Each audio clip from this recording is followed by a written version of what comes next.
At 65, still having to work is synonymous with being poor, isn't it?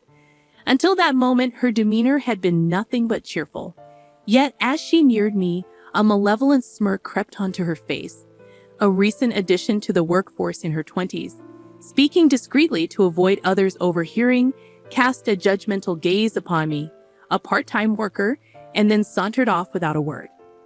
When conversing with her colleagues, she exudes warmth, making me question if I had misheard her abrupt change in demeanor. Reflecting on our initial interaction, it was undeniably intense.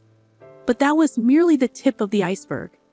My name is Mara Coleman, a part-time employee at Global Mart, a renowned national supermarket chain. With stores recently proliferating across all 50 states, the branch where I work remains a quaint countryside outpost. Despite its lack of glitz compared to the ever-expanding new locations and its slightly antiquated charm, it fosters a cozy atmosphere, attracting a loyal local clientele. I joined the workforce here in my 20s, shortly after tying the knot. In the past, it resembled more of a quaint general store rather than a sprawling supermarket. As the years passed, the town, its inhabitants, and the store underwent transformations, evolving into a nationwide chain. I temporarily stepped away from work to focus on raising my child, but once my parental responsibilities lightened, my affection for the store drew me back. Now, as the longest-serving member of the team, I find myself meticulously attending to every minor detail.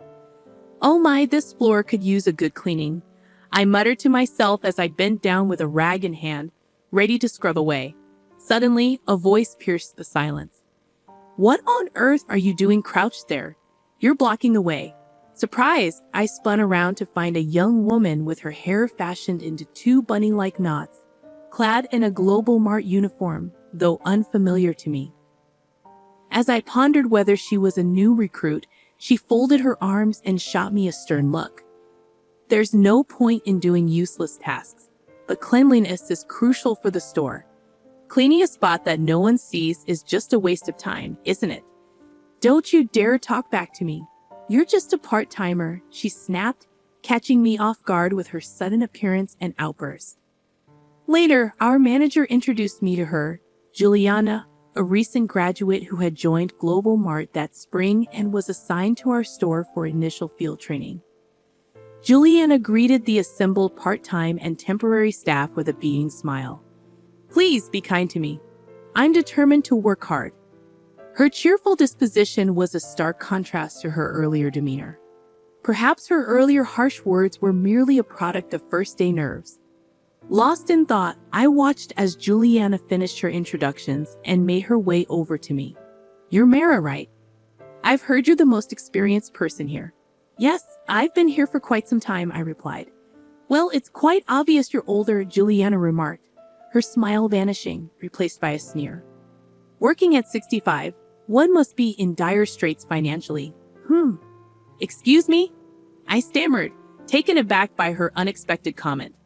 Juliana leaned in close, her words intended for my ears only.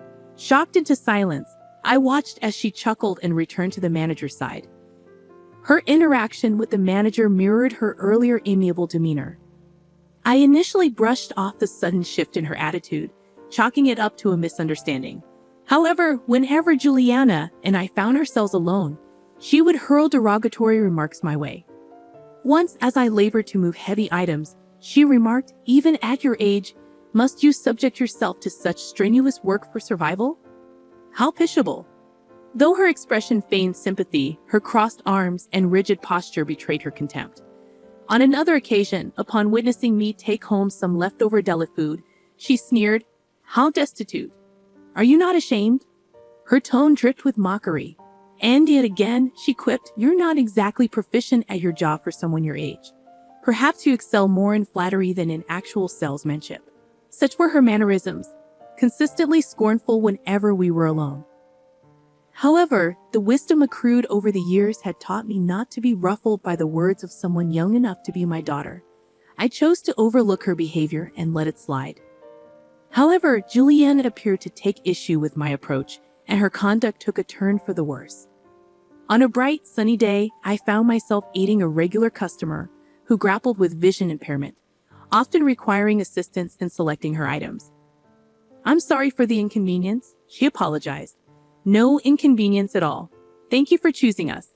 Take care on your way home," I reassured her, seeing her off with a warm smile. Upon returning inside, I was met with Juliana, her hands planted firmly on her hips. Though her voice was hushed to avoid drawing attention from other customers and staff, her eyes bore a scornful glare. "What were you doing?" she questioned. "I was assisting a customer," I replied. "All that time spent on just one customer? Absurd. Assisting customers in need is a fundamental aspect of our job." "That's such a provincial mindset," Juliana scoffed. "What do you mean?" I inquired. "If you're spending so much time with one customer, you should be focused on making more sales. Can't you grasp that concept? With all due respect, we can't generate sales without prioritizing customer satisfaction," I countered. "Don't argue with me. You're just a part-timer. If you continue to act against the store's interests, you'll be terminated," Juliana retorted before retreating to the back office. I let out a deep sigh as she departed. Frankly, I found it challenging to keep pace with her relentless demands, despite my genuine passion for the job.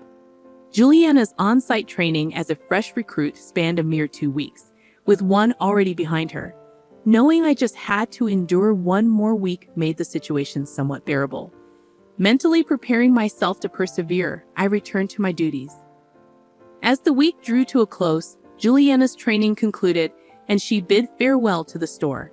Before business hours, she greeted the assembled staff with her customary radiant smile. The manager commended her efforts, giving the impression that she had only displayed her positive side to them. Curious, I inquired about Juliana from other colleagues. They described her as somewhat green but affable and cheerful. Perhaps they were more forgiving because she was still in training. It was a shrewd move on her part, I thought to myself. As I stood there, a whirlwind of emotions surged within me, surprise mingled with a begrudging admiration. Juliana sauntered over, her smirk laced with amusement. "I've had a little chat with the manager about you," she declared. "What did you tell him?" I inquired cautiously. "Oh, just a few things about your incompetence," she replied with a dismissive wave. "The manager values my youth and competence over your outdated skills. It's only a matter of time before you're let go. You should consider it a blessing to be rid of this burden." With a gleeful laugh, Juliana departed, leaving me with a mixture of relief and unease. Would her demeanor always be so venomous? Although her training had ended, she would soon be assigned elsewhere, perhaps never to return to this store. The prospect of enduring her presence again filled me with dread. With a heavy heart and a lingering sense of apprehension, I let out a deep sigh. A month had elapsed since Juliana's departure when I found myself standing outside the company's towering headquarters in the city. My nerves fluttered. Visits to headquarters were rare for me. Gazing up at the imposing structure, I took a moment to steady my racing heart. "I can't linger here forever," I muttered to myself, feeling the tug of urgency. With a quick adjustment of my jacket, I hastened inside the building. After completing my task, I realized it was already well past lunchtime. Having missed my meal, I made my way to the employee cafeteria nestled within the premises. Despite the hour, the cafeteria still bustled with activity as I scanned for an empty seat. Just as I settled down to enjoy my pasta, a familiar high-pitched, metallic voice cut through the air. Without needing to turn around, I recognized whose voice it belonged to. "Why is an old lady, you, here at headquarters, Juliana?" "It's been a while," came Juliana's voice, swiftly followed by her boss's presence. She must have caught herself, aware that such a remark wouldn't fare well in front of her superior. Strong-willed against the vulnerable, yet meek in the presence of authority. Perhaps that was Juliana's nature. Suppressing a smile, I replied, "I had a meeting scheduled here today." "A meeting for someone like you? Just a part-timer?" she retorted. "Every perspective from the field holds significance. Don't belittle it." I countered calmly.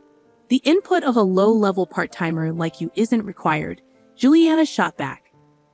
"Are you out of your mind?" she began, her voice initially restrained but escalating as she continued. Oblivious to her boss's shocked expression and my own, Juliana continued her tirade. Are you even listening? I detest women like you who persist in working into old age.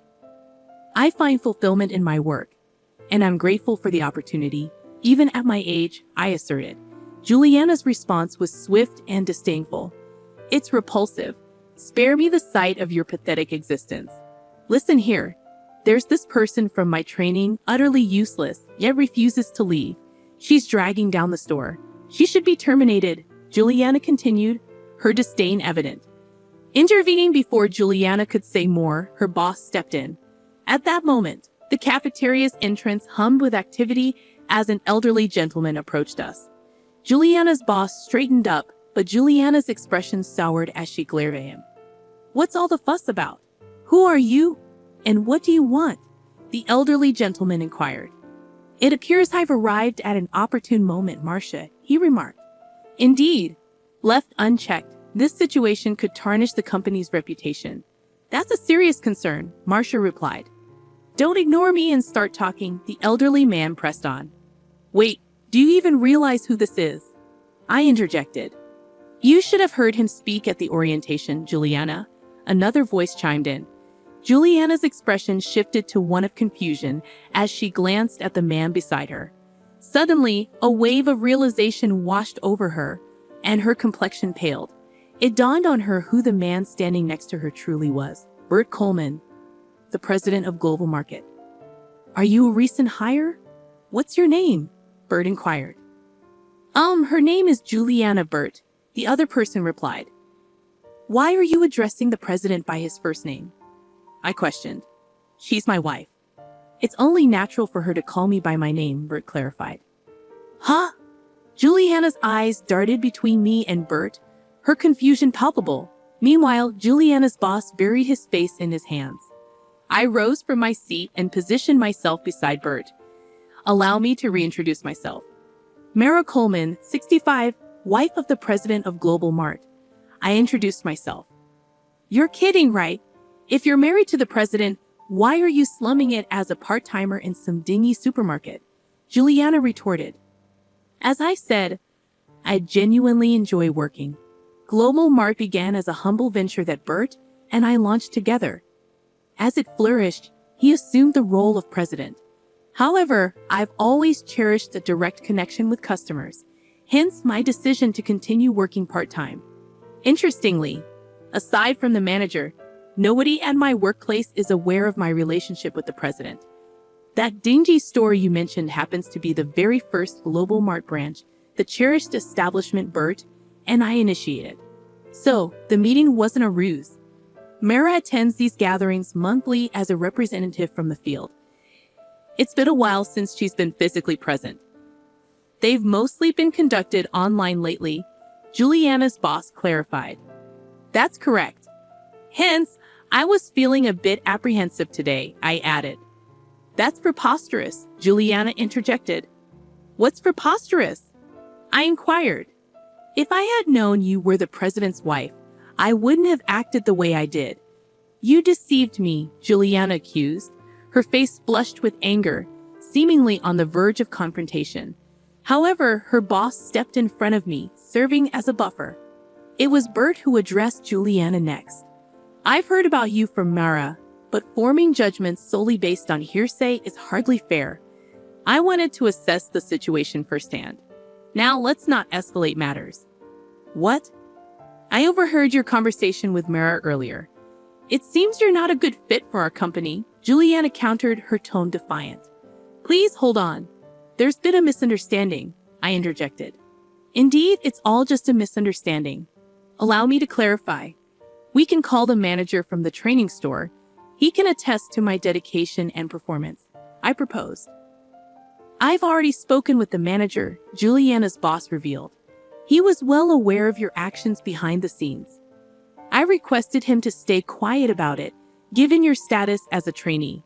From the outset, I have reported Juliana's misconduct to the manager, aiming to shield other staff members from its effects. However, in the hope that she might amend her behavior as a new employee, we refrained from taking immediate action.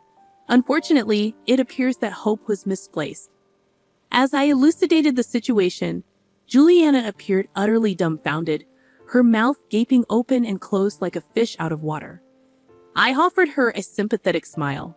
Those who jeopardize the store's well-being inevitably face consequences, don't they? With a flush creeping up her cheeks, Juliana wordlessly sank into her seat. Her boss extended profuse apologies to us before escorting the deflated Juliana away. Subsequent investigation revealed that she was a relative of the HR manager and had secured her position through illicit means. Apparently, Juliana, desperate in her job search, had resorted to offering money to the HR manager, dipping into her parents' retirement savings.